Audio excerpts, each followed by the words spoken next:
नमस्कार दोस्तों, स्वागत है आप सबका मेरे YouTube channel KCP the Sanskrit गुरु में। आज हम पढ़ने जा रहे हैं आकारांतः स्त्रीलिंगः।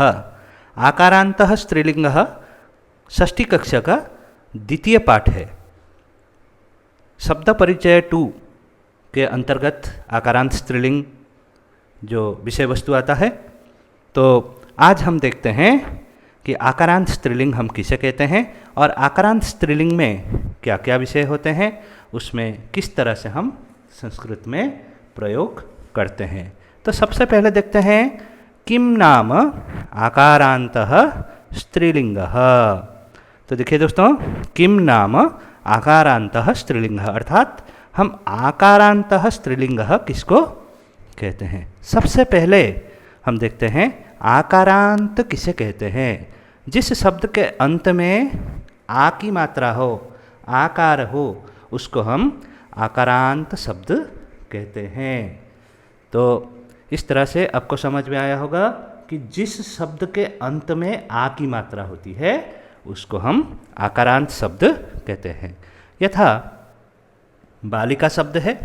बालिका शब्द के अगर हम वर्ण विच्छेद करें तो उसमें हम देख सकते हैं कि आ की मात्रा है अंत में, इसलिए यह आकारांत शब्द है। यहाँ देखिए बालिका शब्द के अंत में आकार है, अतः बालिका शब्द आकारांत शब्द है। बालिका शब्द स्त्रीलिंग का बोध कराता है, अतः बालिका आकारांत स्त्रीलिंग शब्द है। बालिका शब्द यहाँ पर क्या कर रहा है? स्त्रीलिंग का बोध कर रहा है, तो इसलिए यह आकारांत स्त्रीलिंग शब्द है। अब देखते हैं कुछ शब्द। छात्रा, चटका, घटिका, महिला।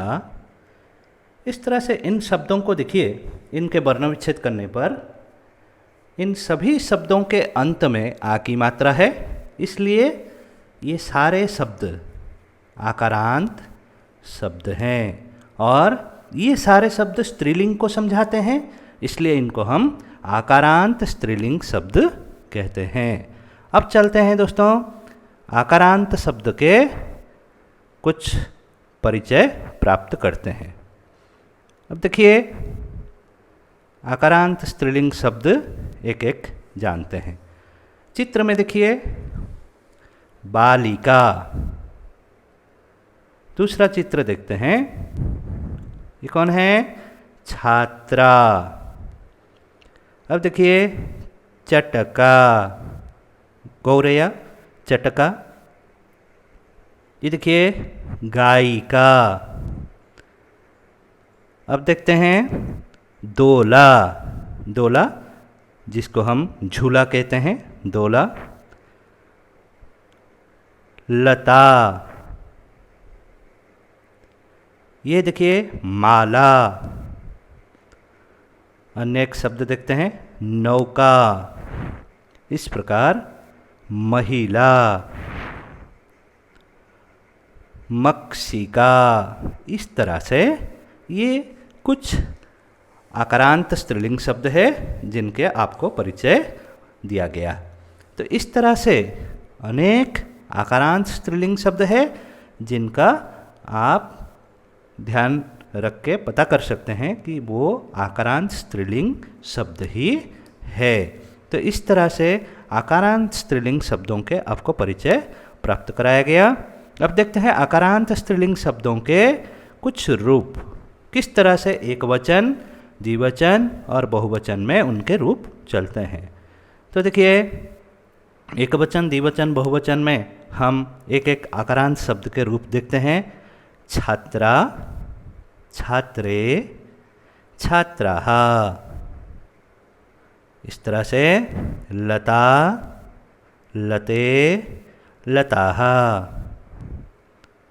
महिला, महिले, महिलाः। चटका, चटके, चटकाः। बालिका, बालिके, बालिकाः।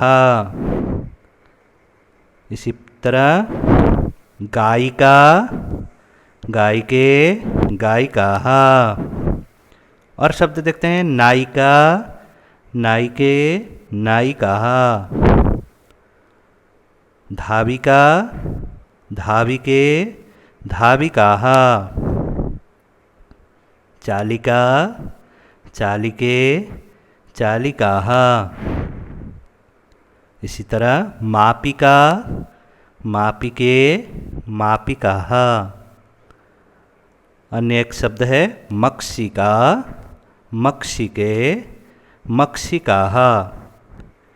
इसी तरह जितने भी आकारांत स्त्रीलिंग शब्द होते हैं उनके प्रथमा विभक्ति में रूप चलता है। छात्रा, छात्रे, छात्राः। लता, लते, लताः। महिला, महिले, महिलाः। चटका, चटके, चटकाः। बालिका, बालिके, बालिकाः। गायिका, गायिके, गायिकाः। नायिका, नायिके, नायिकाः। धाविका, धाविके, धाविकाः। चालिका, चालिके, चालिकाः। मापिका, मापिके, मापिकाः। मक्षिका, मक्षिके, मक्षिकाः। इस प्रकार आप आकारांत स्त्रीलिंग शब्दों के जो प्रथमा विभक्ति एकवचन, द्विवचन, बहुवचन के रूप को याद कर लेंगे तो आपको अच्छे से समझ में आ जाएगा स्त्रीलिंग। अभी देखते हैं कि आकारांत स्त्रीलिंग में किस तरह से हम सर्वनाम शब्दों का प्रयोग करते हैं। इससे पहले हम पढ़े थे अकारांत पुल्लिंग। अकारांत पुल्लिंग में हम सर्वनाम पदों का प्रयोग किए थे यथा सह, तौ, ते, एसह, एतौ, एते। उसी तरह से आकारांत स्त्रीलिंग में हम जब सर्वनाम पद का प्रयोग करेंगे तो वो किस प्रकार होगा उसको देखते हैं। तो देखिए ये किसका चित्र है? छात्रा का, छात्रा। तो इसके देखिए नज़दीक में, समीप में हस्त निर्देश किया गया है। तो क्या बोल रहा है? ऐसा छात्रा। इसका अर्थ क्या है? यह छात्रा है, ऐसा छात्रा। जब पास में बोला जाता है तो ऐसा। अब देखिए ये दो छात्राएं हैं तो एते छात्रे, ये दोनों कौन है? ये दोनों छात्राएं हैं। तो अब देखते हैं यहाँ 3 छात्राएं हैं, 3 छात्राओं का चित्र है। तो अब देखिए क्या बोल रहा है? एताः छात्राः, ये सब छात्राएं हैं।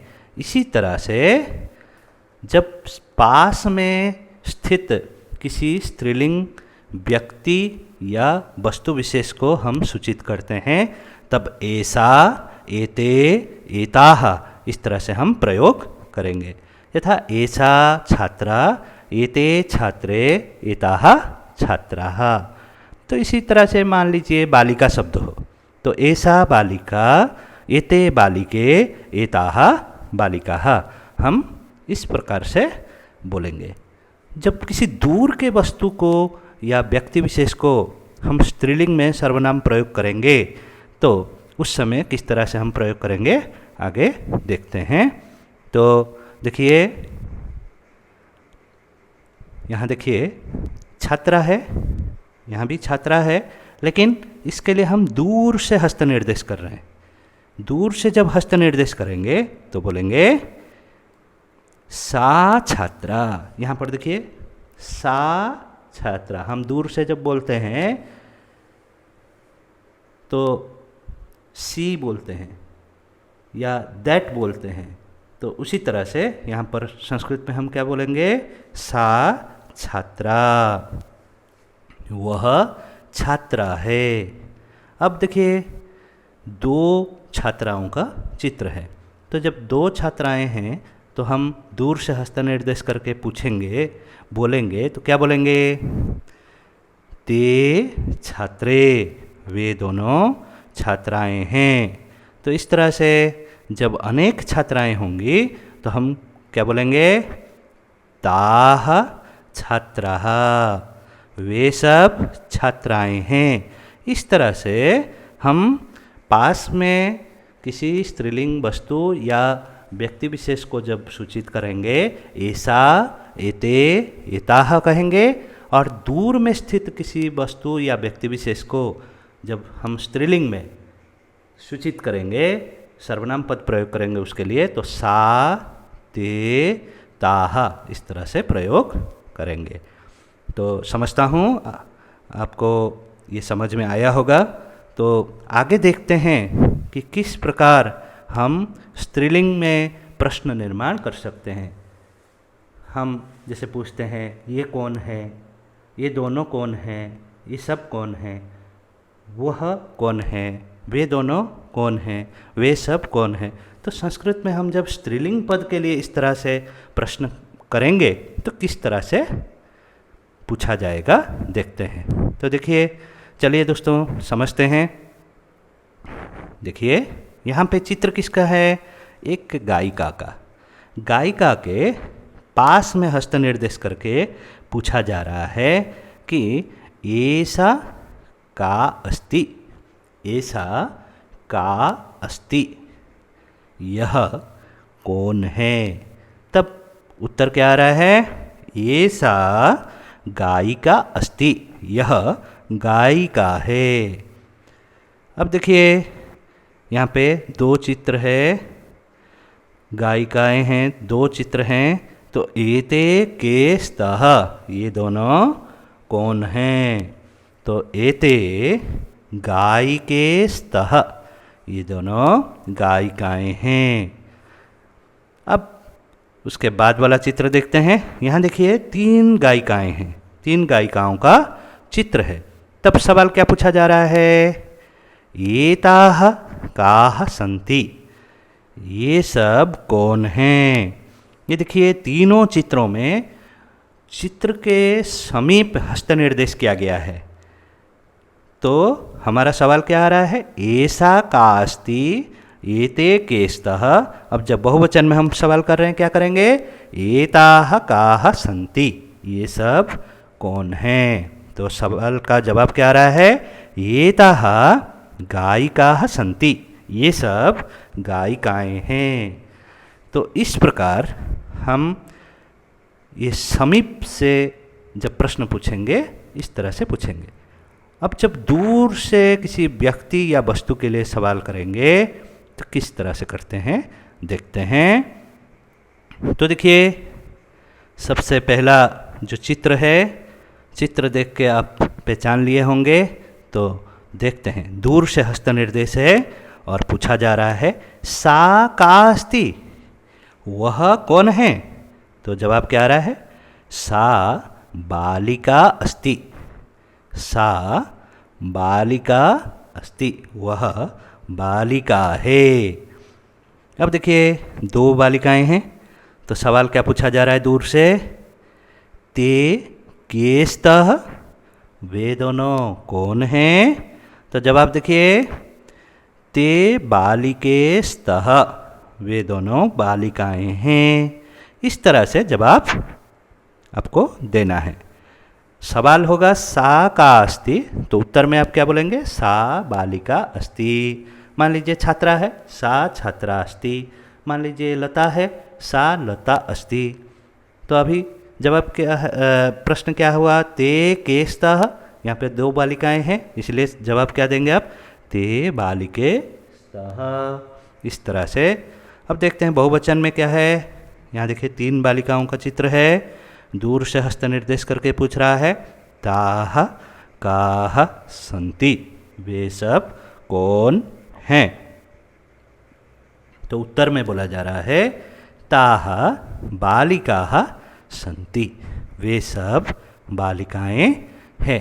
इस प्रकार आप ये जो आपको उदाहरण मात्र दिया गया है, इसी तरह से आप क्या करेंगे, अलग अलग शब्दों के साथ प्रश्न निर्माण का अभ्यास करेंगे तो आपको कोई समस्या और नहीं रहेगी। आगे देखते हैं दोस्तों, आकारांत स्त्रीलिंग में हम क्रियापद किस तरह से प्रयोग करेंगे। कर्ता क्रिया होता है, यथा छात्रा, छात्रे, छात्रा, एक वचन, द्विवचन, बहुवचन हुआ। तो छात्रा के लिए हम क्रियापद कैसे प्रयोग करेंगे, दो छात्राओं के लिए कैसे प्रयोग करेंगे, और अनेक छात्राओं के लिए किस तरह से क्रियापद प्रयोग करेंगे। किसी भी स्त्रीलिंग वाचक जो पद है उसके लिए हम जो क्रियापद प्रयोग करेंगे उसका अभी देखते हैं उदाहरण। तो देखिए यहाँ पे एक चित्र है, ये किसका चित्र है, धाबिका। ये कौन है, धाबिका। धाबिका किम करोति, धाबिका धावती। यहाँ पर देखिए धाव धातु के साथ हम क्या किए हैं, अति जोड़ दिए हैं। तो धाविका धावती, यहाँ पर अति जोड़ दिए। तो कोई भी धातु होगा उसके साथ आप एक वचन में अति जोड़ देंगे तो क्रियापद बन जाएगा। धाविका किम करोति, धाविका धावती। धाविका क्या कर रही है, धाविका दौड़ लगा रही है, दौड़ रही है। अब देखिए दूसरा चित्र, यहाँ पे कितनी धाविकाएं हैं, दो धाविकाएं हैं।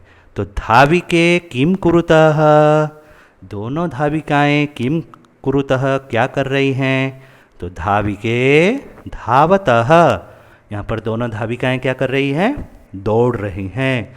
तो धाव युक्त अतः, अतः हम जोड़ दिए हैं इसलिए क्या हुआ, धावतः।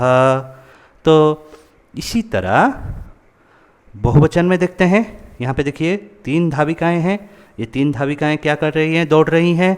तो धाविकाः किम कुर्वन्ति, ये तीनों धाविकाएं हैं, ये क्या कर रही हैं, ये बहुवचन में आ गया। 3 या 3 से ज़्यादा होने पर हम क्या कहेंगे, बहुवचन। तो धाविकाः किम कुर्वन्ति, धाविकाः धावन्ति, धाविकाएं दौड़ रही हैं। यहाँ पर देखिए धाव के साथ अंति जोड़ दिया है, तो धाविकाः धावन्ति। इसी तरह से मान लीजिए यहाँ पर छात्रा छात्रे छात्राः होता, तो आप क्या करते, छात्रा पठति, पठ धातु के साथ अति जोड़ दिए, छात्रे के आगे क्या करेंगे, पठतः, पठयुक्त अतः कर देंगे, पठतः। और छात्राः के लिए क्या करेंगे, पठन्ति, पठयुक्त अंति कर देंगे, तो क्रियापद आपका बन जाएगा। पठति पठतः पठन्ति, धावति धावतः धावन्ति, खेलति खेलतः खेलन्ति, लिखति लिखतः लिखन्ति। इस प्रकार से आप क्रियापदों का प्रयोग करेंगे। अगर इस तरह से ध्यानपूर्वक आप सर्वनाम पद, क्रियापद और प्रश्नवाचक पद इन सब का प्रयोग करेंगे तो आपको किसी भी तरह की समस्या और नहीं रहेगी। तो आकारांत स्त्रीलिंग में अब देखते हैं हम शब्द रूप। जो मान लीजिए छात्रा शब्द है, बालिका शब्द है, इनके 7 विभक्तियाँ होती हैं और इनके एकवचन द्विवचन बहुवचन में रूप होते हैं, तो उसको अभी समझते हैं। तो सबसे पहले देखिए हम क्या शब्द लेंगे, यहाँ पर छात्रा शब्द, छात्रा शब्द लेते हैं। छात्रा शब्द के हम यहाँ पे रूप देखेंगे, एक वचन, द्विवचन और बहुवचन के रूप लेंगे। तो प्रथमा विभक्ति में छात्रा छात्रे छात्राः, द्वितीया में देखिए छात्राम छात्रे छात्राः, तृतीया में छात्रया छात्राभ्याम छात्राभिः, चतुर्थी में छात्रायै छात्राभ्याम छात्राभ्यः, पंचमी में छात्रायाः छात्राभ्याम छात्राभ्यः, षष्ठी विभक्ति में है छात्रायाः छात्रयोः छात्राणाम, सप्तमी छात्रायाम छात्रयोः छात्रासु, और संबोधन में है हे छात्रे हे छात्रे हे छात्राः। इन सब के अर्थ यहाँ पर दिया हुआ है, आप इनके अर्थ को भी देख सकते हैं।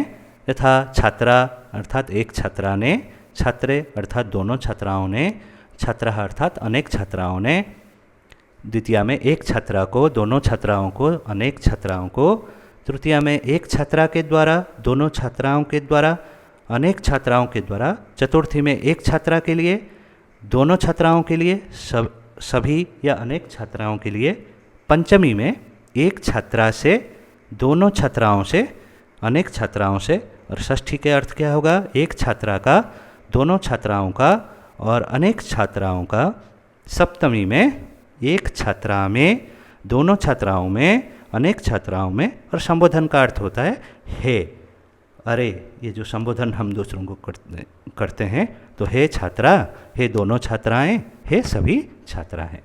तो ये जो छात्रा शब्द हमने यहाँ पर दिया है, आप इसके लिए क्या करें, कोई दूसरा शब्द ले लीजिए, यथा लता, लता लते लता, बालिका बालिका बालिके बालिका, रमा रमा रमे रमा। इसी तरह से कोई भी शब्द आप लेंगे और उसके रूप का अभ्यास करेंगे तो आपको आकारांत स्त्रीलिंग में किसी भी तरह के और समस्या नहीं रहेगी, मुझे ये आशा है।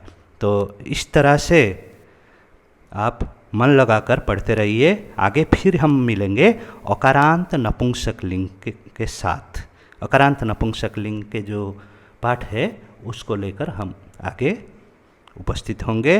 तो इस तरह से धन्यवाद दोस्तों आप सबका मेरे चैनल को देखने के लिए और मेरे चैनल को सब्सक्राइब करने के लिए। अगर आपने मेरे चैनल को सब्सक्राइब नहीं किया है तो मेरे चैनल को सब्सक्राइब कर लीजिए, ताकि मेरे चैनल को हर अपडेट आपको समय पर मिलता रहे।